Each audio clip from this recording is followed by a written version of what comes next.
my pleasure to introduce Dr. Brouwer. Dr. Brouwer is the William R. Kennedy Jr. Distinguished Professor in the Division of Pharmacotherapy and Experimental Therapeutics at the UNC Elshman School of Pharmacy. She's also the Associate Dean in Research and Graduate Education and a Professor in the Curriculum and Toxicology. Dr. Brouwer received her BS in Pharmacy from Oregon State University, where she then joined the University of Kentucky, where she received both a PharmD and PhD.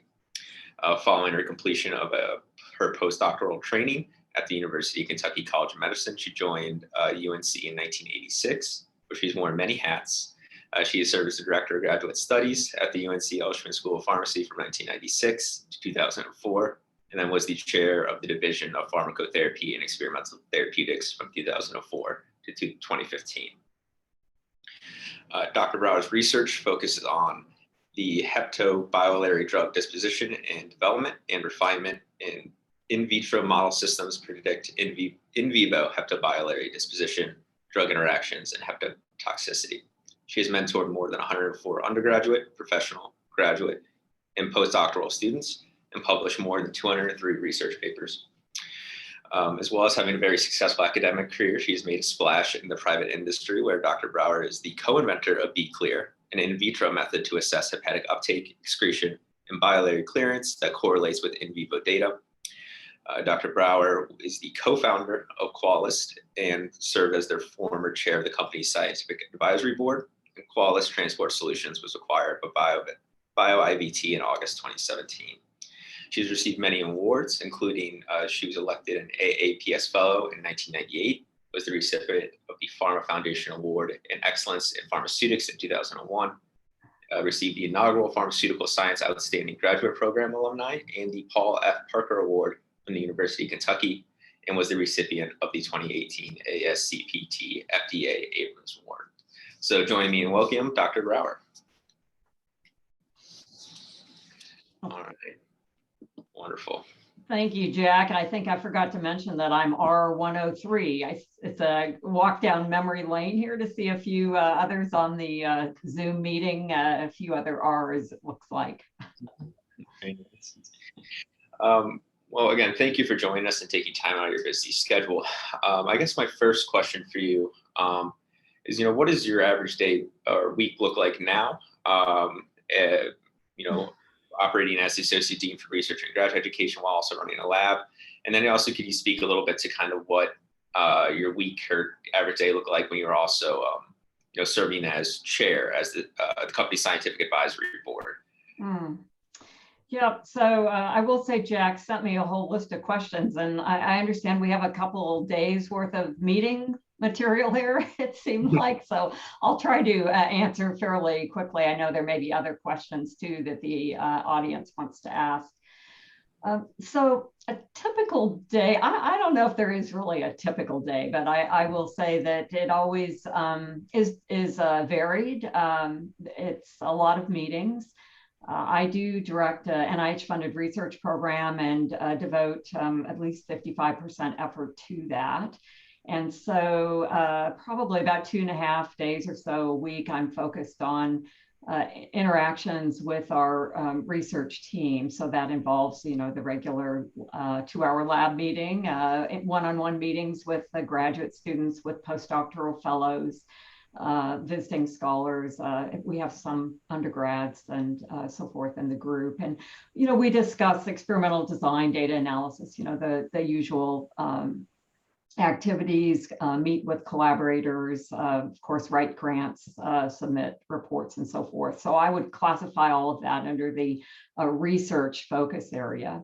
Of course, then in addition, I'm a PI of a training grant in clinical pharmacology, a co-PI on that with our collaborators at Duke. And so there's a clinical pharmacology forum that we have weekly with those postdoctoral trainees and activities associated with that program.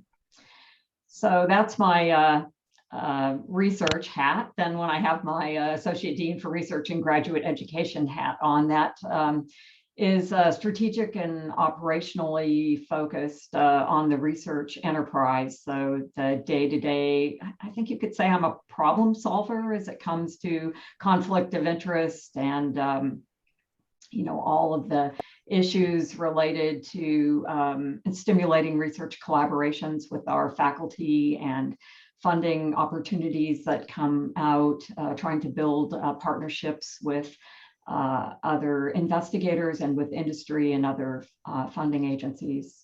We're globally focused at the UNC Eshelman School of Pharmacy. So we have a Pharm Alliance partnership with the University College of London and Monash University in Australia.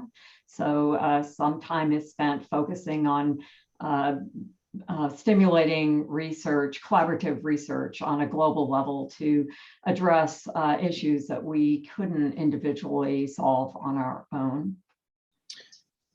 Wonderful. I tend to jump around a little bit in my interview, so I'm not promising all these questions will kind of show up in order. So kind of thinking of a question a little bit down the line, how have you seen the emphasis on collaboration kind of evolve through your time in academia, and what kind of efforts do you make to stimulate collaboration? So I know that's something we're trying to do a lot in the college here at the University of Kentucky, and I'd just like to get some input on that.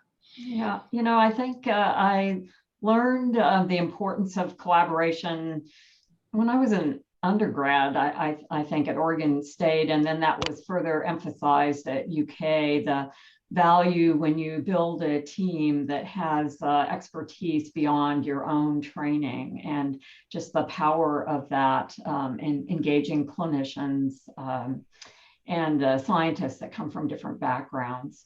I think we try to build partnerships at all levels with other universities. Of course, I think our Duke Clinical Pharmacology training program is a great example of that, where together we were able to focus in some really important areas like pediatric clinical pharmacology that we didn't have quite as much expertise as the Duke group with the pediatric clinical trials network.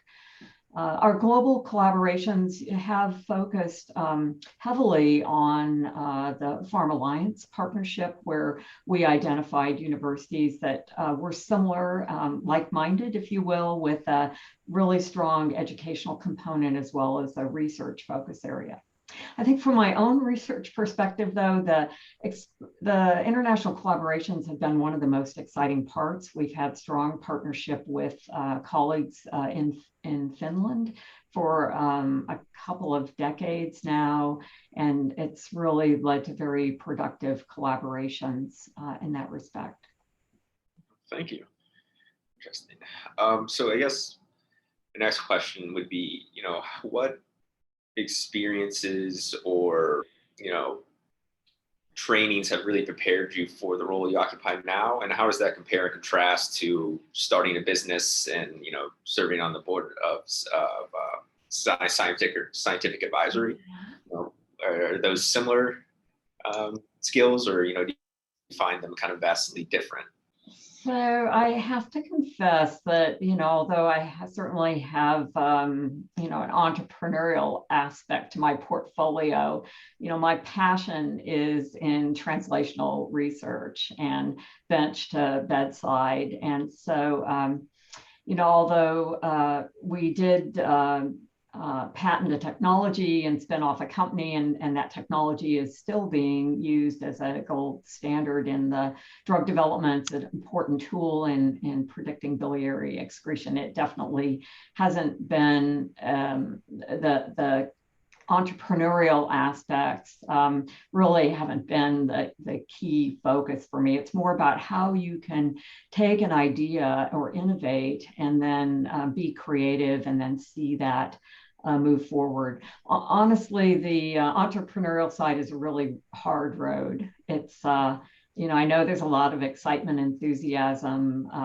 around that among our trainees. That's a really important aspect, I think, to think about as a young scientist, because we can be innovative and creative in almost everything that we do. I mean, there's always room for improvement. And, when I think about the opportunities with AI and even and just the needs from a clinical perspective, how innovations can really help move things forward in patient care. I mean, there's huge opportunity there. But I think getting back to the, the skills and experiences that really prepare you for whatever lies ahead, and you'll never know for sure. I think that's kind of an excitement that you may think that you're going a certain path. I, for example, when I was at UK, thought I was going to be an academic scientist. If you had told me that I would ever invent something, I probably would have really had a good laugh, because I just didn't see that in my career path. But I think that the key is to make sure that you're well trained and have the skill set, the basic skill set that you need. Of course, we've already talked about collaboration and the importance of working in teams. You have to be a strong independent scientist, but these days, so much of what we do is collaborative. I can't emphasize enough, learning how to work with others, and especially others that come out of different backgrounds and different training. I think I often think about the skills I learned as a UK pharmacy resident with Paul Parker. Those skills, just the time commitment, the energy, the passion. You have to have a passion for what you do, and I learned that as a PharmD resident at UK. So I think I would encourage you to take advantage of the environment that you're in, where I know you're surrounded by excellent scientists and clinicians and translational scientists that are passionate about what they do, and just soak that up and learn as much as you can from it. So I guess my next question would be, you kind of touched on this a little bit, is your training, as a pharmacist and in residency, how does that come into your science? And are you working with clinicians often, or are you working with, PharmD students in your program quite a bit, or? Yeah, absolutely. So the training program in clinical pharmacology is a postdoctoral program. So you have to have a doctoral degree, predominantly focused on MDs, but PharmDs do qualify, or DDS, DMDs, so forth. So absolutely very clinician focused. The idea there being translational clinical pharmacology research and applications. Our research program, as some of you may know, we have been working for many years in the area of drug transport proteins, and not only from a in vitro focused, which proteins are important in drug disposition, but also from a clinical focus, and specifically, most recently in the area of non-alcoholic fatty liver disease and non-alcoholic steatohepatitis. And there we have shown that there's major changes that do occur in the uptake of some drugs into the liver and the handling of drugs. And so all of that work has been done in collaboration with clinicians, MDs, radiologists, the individuals that really helped in carrying out the research, and of course the nurses as well in the clinical research unit and in the imaging areas, who have helped us conduct the work. Also, we have done some work in the area of polycystic kidney disease, and again, the clinicians involved in that have helped make that work possible. So, I attribute the ease with which we can translate from the bench to the bedside and then back again to the training at UK, and also the low walls that we have at Carolina. It's really easy to collaborate. The medical center is right on the main campus. So it's easy to do that kind of work. So when you're looking for, students or postdocs, what are the ideal characteristics you're looking for in an individual? Well, they have to be passionate about what they do. One of the most important things, I think, is to be an effective communicator And we try to teach that in our PharmD and our PhD programs. I think the more emphasis, the better.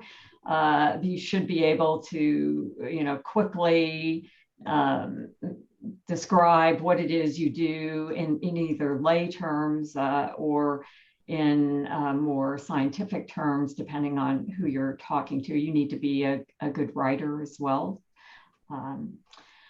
I think you obviously have to have motivation, be self-driven. You've got to be persistent. You need to have good ideas, but then just because you have a good idea doesn't mean that you're going to be successful. You have to be able to, sell that idea to in the challenges of grant writing. You have to be persistent because you might have a really, really excellent research program planned out, but study section doesn't always see it that way the first time. So, you may have to revise and resubmit. And it's, I think there's a lot of persistence, hard work that plays into that.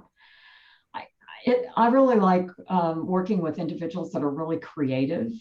Sometimes that's challenging. I've had some graduate students and postdocs who I felt like they had a new idea every day, and just harnessing that excitement, enthusiasm is challenging, but it's so energizing to work with individuals like that. So I think creativity is important.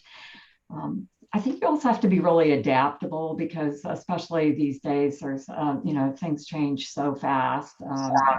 Be able to pivot. I'm getting some feedback.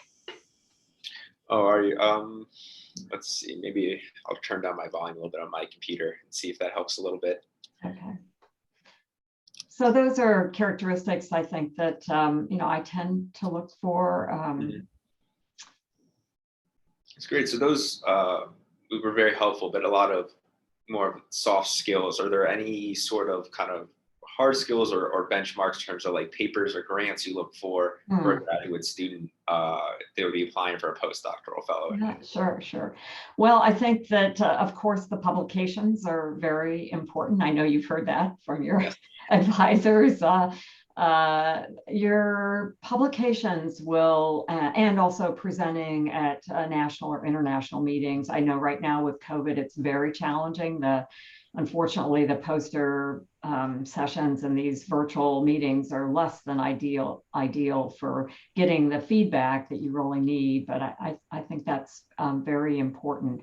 Scientists will know you for your publications. So I can't emphasize enough publishing as you go along with your dissertation, if the research allows for that, and making sure that you progress with publication so that by the time you get to your defense and are looking for the next opportunity, a postdoc or if you're a postdoc, a faculty position or a position in industry, that you already have those publications to show for that.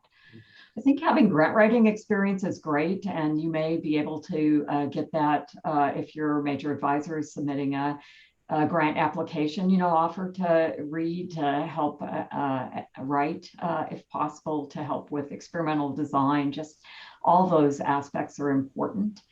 These days, there's lots of funding opportunities through AFPE or the Pharma Foundation. So external funding opportunities for graduate students and postdocs. So I think taking initiative to look for those funding opportunities and to just apply. I mean, whether or not you get funded is, maybe not the most important thing, but just so that you've gone through the process and have a good understanding of that. Thank you. That's very insightful and helpful.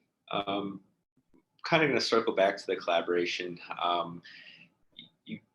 Brought up COVID. Has that impacted your ability to collaborate, with other scientists? I know you mentioned it being difficult with presentations and conferences with it. I don't know, personally, I don't love the virtual things, but it's where we're at. But has that impacted actual science?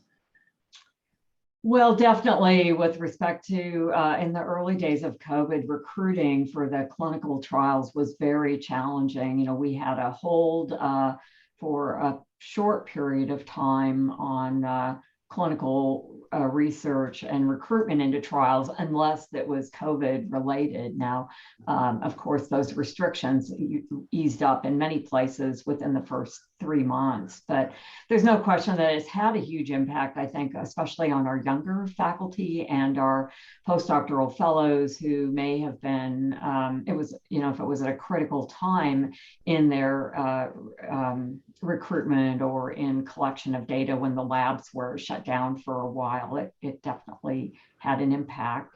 I think there's always a silver lining in the clouds. And so I think in the positive side, it did allow all of us, I think, to slow down a little bit, to think about what we were doing. In many situations, I think it gave time for writing. And so the publication productivity for many increased. There's been a lot more reviews coming out over the last year and a half on topics that probably were stimulated by the ability to do that kind of work, even though their lockdown was in place. It definitely, COVID definitely with international traveling has restricted our ability to send our students and postdocs abroad for training, and that cultural experience that's part of international collaborations is very important. And so, we're really looking forward to that opening back up. I think we already have a few of our professional students, PharmDs, that are out now for global experiences, but I think over the next year, we look forward to getting back to normal on that. I think one other positive thing that COVID provided is that NIH has allowed for, I think, some leniency, especially young investigators, because of limited productivity in many cases over the last year and a half. And I was pleasantly surprised to learn that we could submit an extra page of preliminary data because of COVID for the latest grant application. So, it's, like I say, always pluses and minuses. But I personally feel that the biggest impact on our research program has been the limited ability to meet young scientists, because I did a lot of recruiting when I went to meetings and visited different programs, and so it's made it really hard to talk with people other than via this sort of a forum. It's not quite the same. Thank you. So, kind of to build on that a little bit more, you mentioned it was difficult to recruit. What are some tips? We're starting to get back to normal, but a lot of these conferences are still virtual. What are some tips you might have for graduate students towards the end of their studying or their education to try to make connections for looking for postdocs? Yep, absolutely. So I think when you are presenting at a meeting and it's virtual and you have a poster presentation, I would definitely put a link in your poster to contact for you. You could even do some homework in advance, because oftentimes the attendee list or other posters are available in advance of the meeting. And you could actually send out an email to participants who you want to meet with or would like to talk with, and set up a time that you would be available on Zoom, and they could just join and chat with you, or suggest that they, if they're willing to take the time to meet with you, you could set up a separate meeting. So I think being much more proactive, which isn't, in the past, all you had to do was just show up your poster, smile, and talk to people. But I think now it's, you have to make that extra effort. So I think that will work. I think sending emails to reach out to individuals to ask about their open positions for postdocs, for example, and, different approaches like that work. It's just, again, I think you have to be a little bit more proactive about that. Thank you. So my next question would be, what do you wish somebody had told you prior to the completion of your graduate training, or the start of your career, or the start of your current position? Well, life is a journey and there's not a direct path. There's other, there's many different paths that you can take, and not necessarily, well, there may be some wrong paths, but there may be lots of different right paths that you could go down. So I think it's important to realize that it's good for you to have ideas of what your long-term career goals are, but I wouldn't be too focused on figuring out exactly what that path is going to look like, because a lot of times the best opportunities happen. I mean, sometimes it's just serendipity. You're in the right place at the right time, or you happen to meet the right person at a meeting, or through some networking. And so there's a lot of things that you can't always plan in a real linear fashion. So I think the most important thing is to get the key skill sets that you will need, and then just take it as it comes. I think not be afraid to try different things. And I think having some goal setting is really important. So we do encourage all of our trainees, both PhD and postdoctoral fellows, and of course it's required for NIH funded trainees to have individual development plans, or IDPs. And what this does is it encourages you to think about what skills do you have? What skills do you think you need? What are your goals, short and long term? And then to share those with your advisor or your mentor, because you want to make sure that you're on the same page. Your mentor is there to help you develop. But if they don't really know what direction you're thinking that you're headed, then they may be suggesting things that are really not a good fit. So, that is really critical, I think.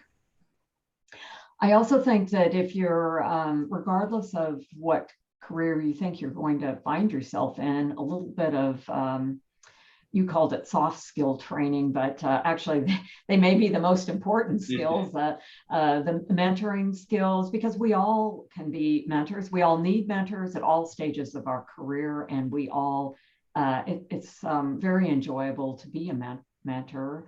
And so, knowing more about mentor training, I think also some leadership training, if you aspire to be a leader, is helpful. Much of it you can learn through various activities, even like what you're doing right now, and service activities, but to have some formal training at some point also is helpful, I think. Thank you. So what were key turning or decision points that shaped your trajectory to be what it is? And, specifically, you mentioned earlier, you kind of always thought you wanted to be a research scientist. Was your PharmD always in service of that? Were you ever considering being a practicing pharmacist, or, kind of what sparked that desire to enter academia to do research? Mm-hmm. So I have to attribute my introduction to research to an undergraduate honors research project. I think if you talk to researchers, most all of them will tell you that somewhere along the way, early in their training, they got some exposure to research through a faculty member.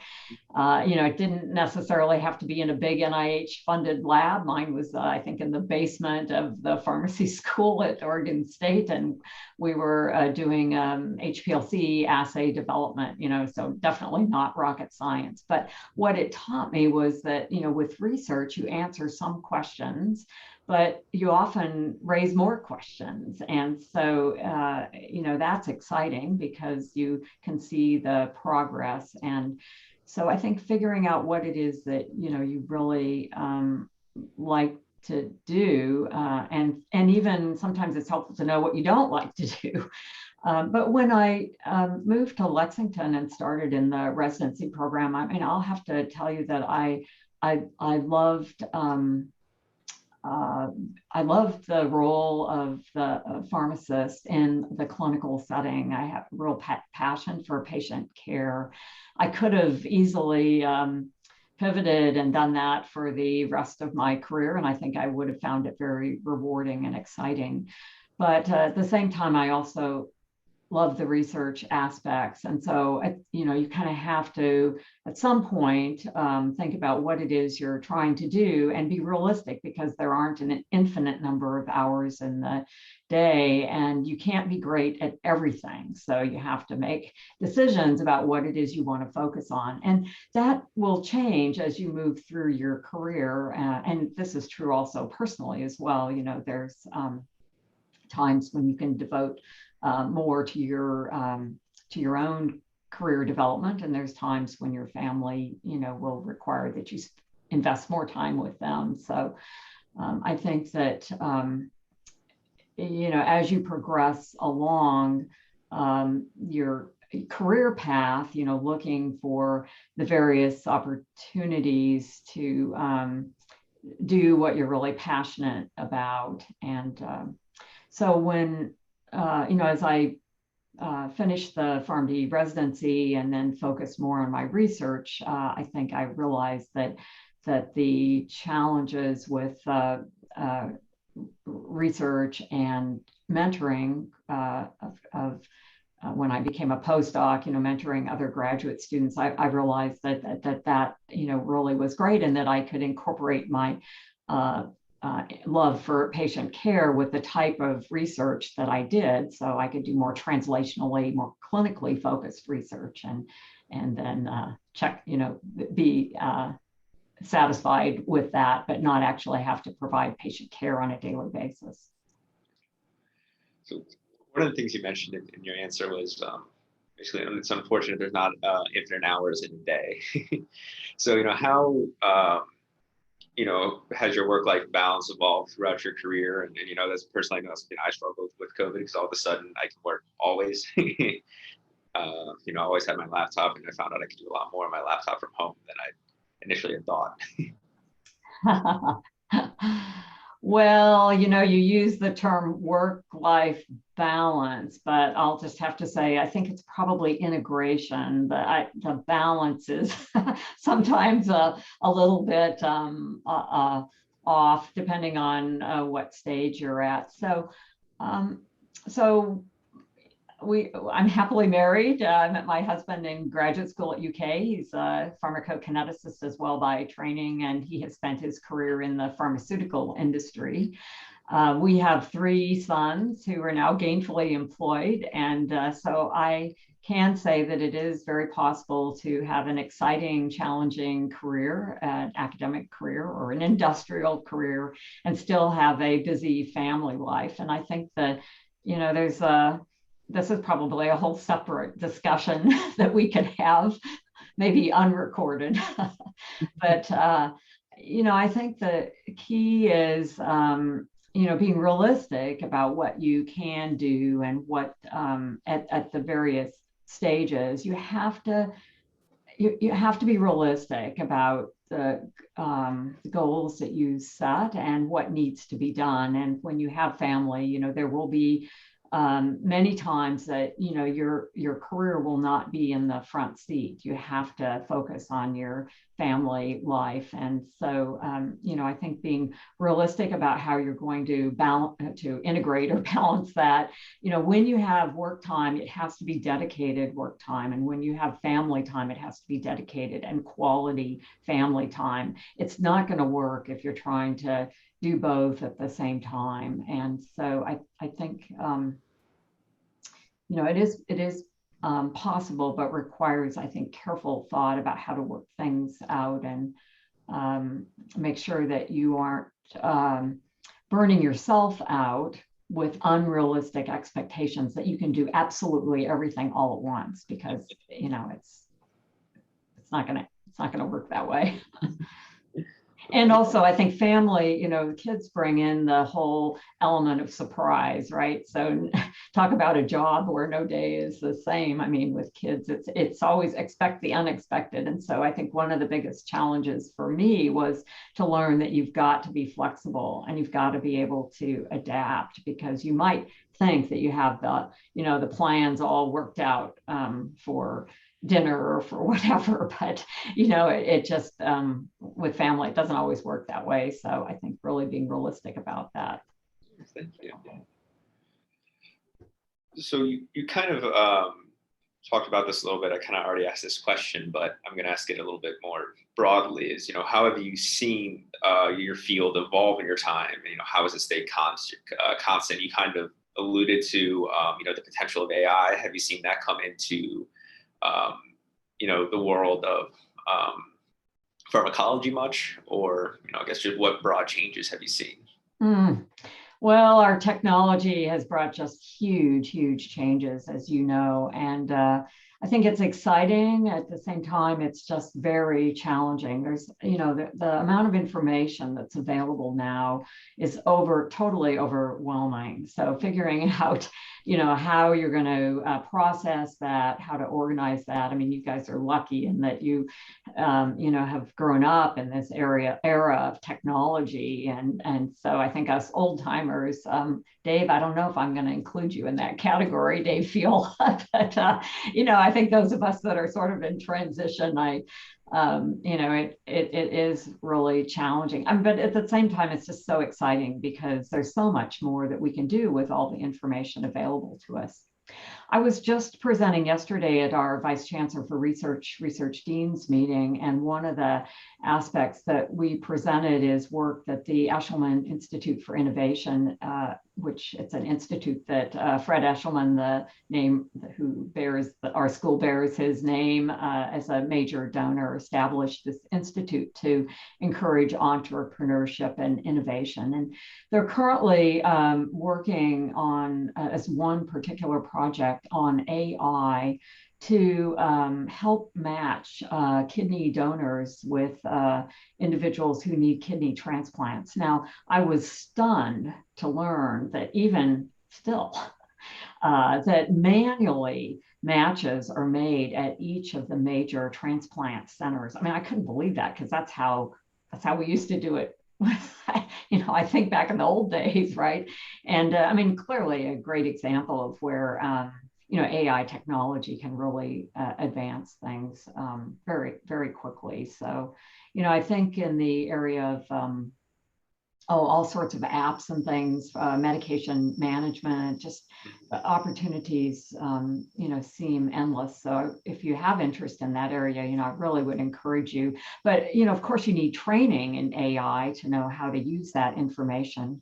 Much of the modeling and simulation that we do in the area of pharmacokinetics, I'm pretty confident that, a lot of that can be automated. So, think about that. Those of you in the pharmacometrics area, make sure that, what you're learning is really going to be sustainable through your career. The software comes and goes, and it advances as, the technology moves forward. So, yeah, exciting time, but lots of applications. Very exciting. Now, with kind of your bioinformatics or kind of software development, is that something that you're tending to look for more in postdoctoral fellows, or is that just kind of an added bonus? I don't think it would ever hurt anybody, but with large data, how large data sets are becoming. Absolutely. I think some training in that area is really critical. So these days, you should have some training in R, regardless of what you're going to do, because working with larger data sets will probably just be a given. So comfort with handling these big data sets is really important. In the clinical pharmacology training program, AI is one of our focus areas. So we are trying to bring in mathematicians or those that are formally trained in these bioinformatics areas to teach them clinical pharmacology, and then at the same time translate our clinical pharmacologists to help them become more comfortable with AI methods, machine learning. And so I think we will see more and more of this integration. Thank you. I'm curious at UK if you have already started that in your graduate programs. I'm going to reverse the questioning here. There's definitely opportunities for, you're thinking, speaking from my track, the pharmacology experimental therapeutics, there's opportunities for certificates you can get in like bioinformatics. Taking kind of entry-level stats course now and thinking about going that direction. Our lab does some sequencing stuff. So, we're talking about large data sets, that's definitely right under that umbrella. So I guess my next question for you would be, what do you feel is the biggest obstacle current graduate students face? Obstacles. Well, I mean, I think, as I already mentioned, a challenge is how to acquire all the information, and especially early in your PhD training, when you're still taking classes, how that information is being presented. It sometimes can be really overwhelming. If there are all sorts of links to material. I think don't forget about reading the basic literature. So often I think that students probably don't even go to the library anymore to look at textbooks. It's all online. But remember that there's a whole body of science before 2000 that some of which can be really revealing. Sometimes things that have been discovered and then forgotten that you can rediscover and then apply. So I think that's a challenge for students in training to kind of figure out how to collect and process and formulate all of that information to then use that as you progress through your research. I think there's a lot of career opportunities, so challenges in learning about what you can do with your training and to think very broadly. So that this type of a forum, I really applaud you for UK for putting this together to connect, one, with alumni, but two, to really encourage everybody to think about beyond just the traditional jobs that you may see, the faculty job or, of course, the industry position.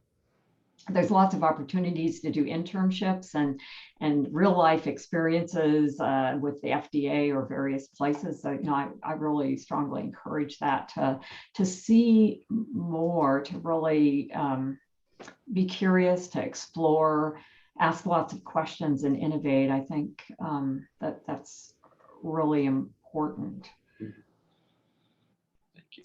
So I know, as you're talking about, kind of don't forget about the body of science before 2000. I'm definitely guilty of going on PubMed and clicking, sort by recent. What kind of time breakdown would you suggest, roughly, for trying to stay on top of the cutting edge, what's coming out this year versus going back and looking at some older papers to kind of make sure your foundation is solid? Yeah.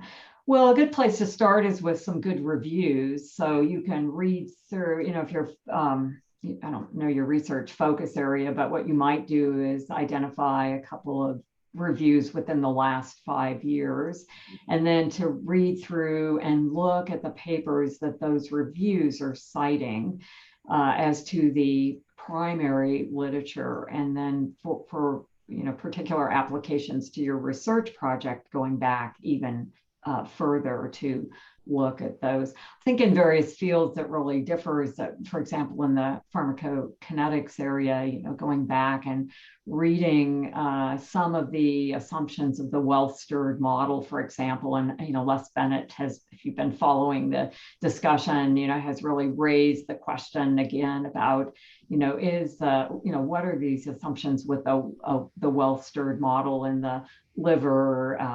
How accurate is this? And of course, all of our equations that we use are based for hepatic clearance are based on these assumptions. And so I think going back to look at some of that primary literature. Another important area is when you do in vitro experiments, do you add protein into your media? So of course, if we're trying to link in vitro to in vivo for effect receptor or a transport protein, the in vivo, there's always going to be protein there, either blood protein or cellular cytosolic proteins. And so typically we've excluded the protein because it complicates the interpretation of the data, but there may be very fundamental things about that protein and its interaction with the receptor or the transporter. And if we don't have the protein there, that molecule may act differently. So many of these very fundamental things that we have assumed, if we go back and look in the older literature, we'll find the basis for those assumptions and may realize that some of those we need to really be reconsidering. Thank you. So there's about last 10 to 15 minutes. I do want to open it up to the audience to ask any questions. Does anybody have any questions?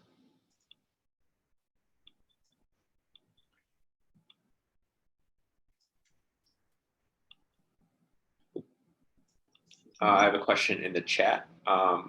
So as we go through our career and find our niche, where do you draw the line between exploration and career transition and job jumping? Or in other words, how can we maximize opportunities for exploration without raising red flags of disloyal, unreliable, or lost? Very good question. Thank you. Yeah, that's a great question. So I'm sure you know that in the pharmaceutical industry over the last several decades, the turnover is amazing. I don't know how else to describe it. When we interact with our former colleagues that we went through graduate school with, I'm the only one that's been in the same job for the entire time, I have to say. So I think it's quite normal in the industry for there to be a lot of turnover. So that's something to think about when you're looking at job opportunities, because some of you may really like that turnover and others might find that very distracting. I can't imagine having, changed jobs every 3 to 5 years. That seems like it would be extremely disruptive. But again, it may be partly one's personality. I think when you're in training, that is the time actually to be trying different things. And I hope that you're, within reason, I would hope that your advisor would or mentors would not be too critical of that. Many students and even postdocs, look to the pharmaceutical industry as the green pasture. It's a different pasture for sure. I'm not sure if it's greener than academia.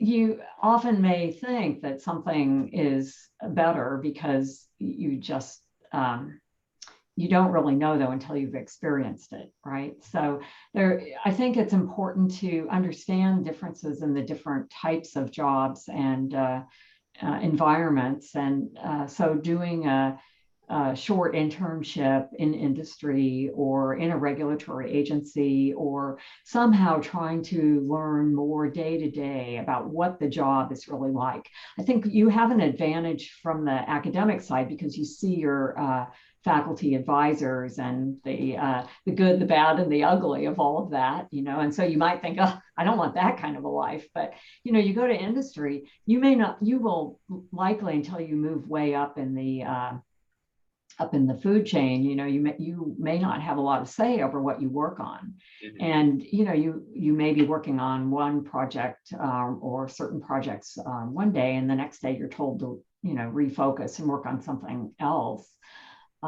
You may go to work one day and not have a job, so it's there's a lot to think about and what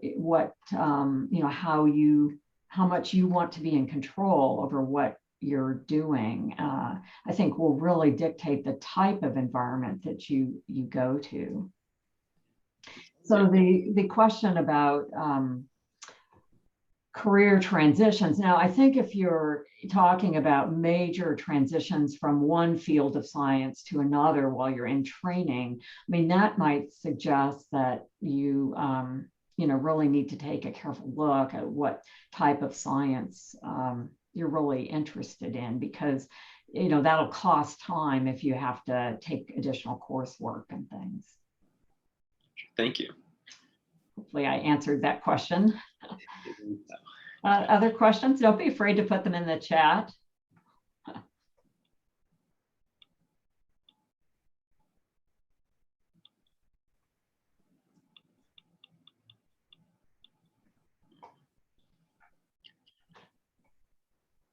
So I'm curious how many of you do internships at UK with industry or with other agencies? There are students who do that. I am not as familiar. I'm kind of treading down the academic path myself as my career goal. But in terms of, like some sort of internship or externship, I'm not actually 100% sure on those numbers off the top of my head, but I do know there have been students who have done that. So if you're thinking about an academic career, there's definitely steps that will help, I think, in your career advancement. So one key thing is what type of an academic position or what type of a university are you thinking about? As you know, there's research intensive universities like UK and UNC. There's lots of other universities that are more teaching focused. And so it depends a little bit on what you really enjoy, how much of the time you want to spend with undergraduate or professional teaching. When you think about research, do you want to be working more with the undergrad students or more at the doctoral level or postdoctoral level?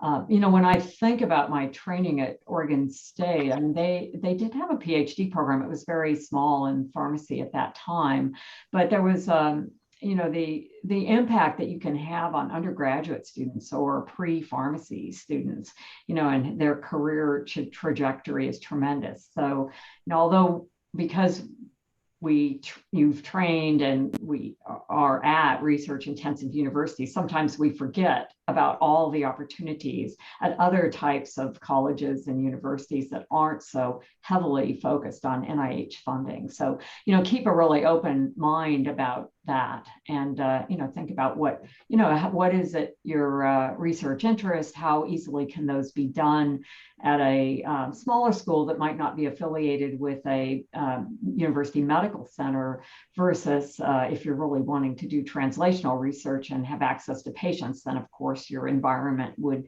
dictate that you be closer to a hospital or patient care setting. See, there's a few more questions here in the chat.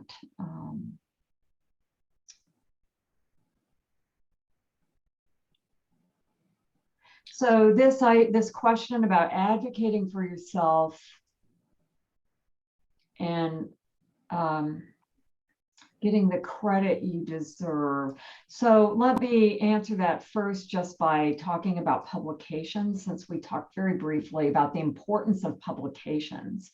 So if you are if you're the PhD student working on a project and you're collecting the data and planning to analyze the data and draft the manuscript, my personal philosophy is that you should be the first author on that paper, but it's very important to have an initial discussion before the project starts about authorship.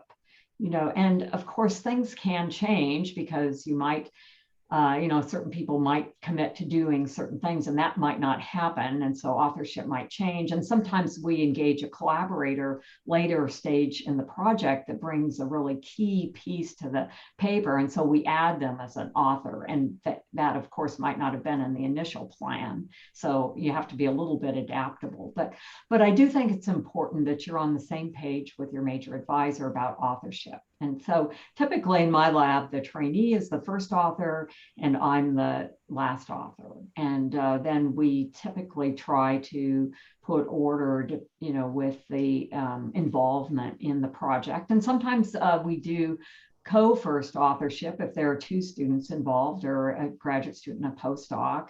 And that's always hard to decide because the reality is whoever the first author is, that's the name that's typically cited in additional papers. But one thing you could think about to make the division more equitable is one of you could be the first author on the abstract that's presented or the podium presentation that you're invited to give at a meeting, a national meeting maybe, and then the other person could be the lead on the paper so that you're sharing that sort of authorship equally. I hope that answered the question about the recognition. If not, maybe you can add more in the chat. So the other question that I think is a great question, what's the most rewarding part of your job on a day-to-day basis? Thanks for asking that question. There's a lot of days I go home and on the drive home, I'm asking myself, what did I do today? I had back-to-back meetings all day long. I solved some problems. I think I encouraged some people, hopefully. I might have discouraged a few people just being because I think it's important to be realistic. You don't want to paint the picture if it's not a realistic, in fact.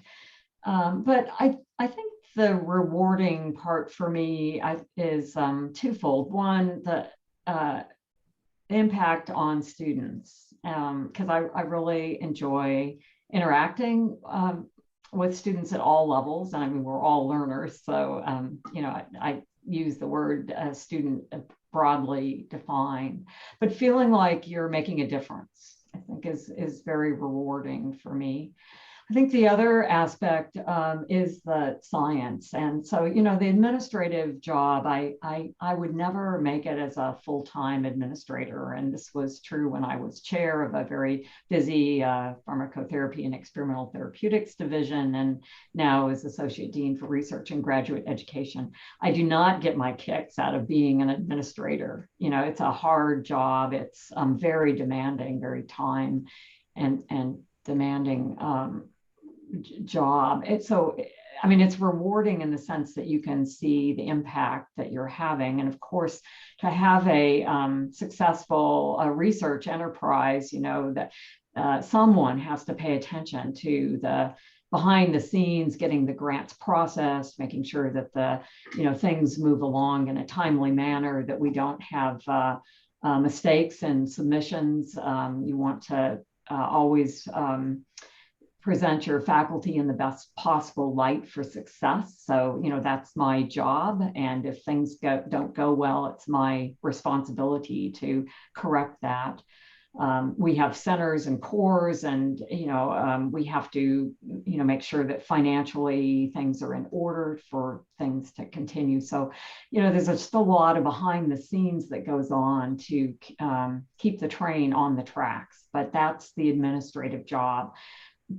I think at the end of the day, what really excites me is the science, and that's why I have maintained my research program, even though it has been at a cost of lots of personal time, evenings and weekends, writing, editing manuscripts and working on the research side, because during the days through the week, a lot of the time is spent on the administrative side. But seeing the impact that you can have on the science, I am involved in the International Transporter Consortium Steering Committee. And this is a group of investigators across the world that work in the area of drug transport proteins. And we have written a series of many white papers after international meetings, making recommendations about which transport proteins need to be studied in drug development. And then from a clinical perspective, which transport proteins we have to be paying attention to for drug interactions and disease-mediated alterations in drug disposition. So seeing the impact that we have from the regulatory side and in the guidances that the FDA has put out, that's very rewarding. So those are just a few examples of things that keep me going day to day. Thank you. We're getting closer end of our time, so we'll do one more question. Dr. Brouwer has the time. Sure, I do.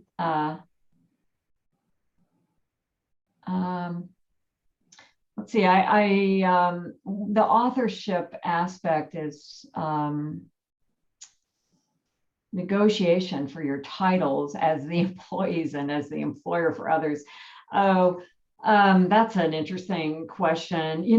Companies often have their requirements about titles. So I don't know, good luck with that discussion. I don't know how much of an impact one could really have. I mean, in the academic world, the titles are, pretty straightforward for the most part. But my philosophy is you can call me whatever you want. It's really the impact that my work has on others and the outcomes that will speak, I think, more loudly than the titles. So from that perspective, I'm not sure that I would worry too much. But typically companies, have every company is a little bit different with that. What I'd like to close though on this question about what experience can prepare you to be a good researcher in the future. I think that have confidence in yourself that you can ask and answer important questions. You're in a program that I can speak with 100% confidence that you will have the skill sets that you need from a basic foundational perspective to be successful in whatever it is you decide to do. So you're the determining factor, I think, in what happens next when you graduate from UK. You want to make sure that in your first job that you find someone that you're working for that is going to care about you and care about your career development as a scientist and as a professional, and isn't just looking for another pair of hands to get the job done. So I can't emphasize enough that early in your career, you need mentors and you need people to help you continue to develop. And that'll be true whether you go to industry or academia or to a postdoc or really wherever you end up.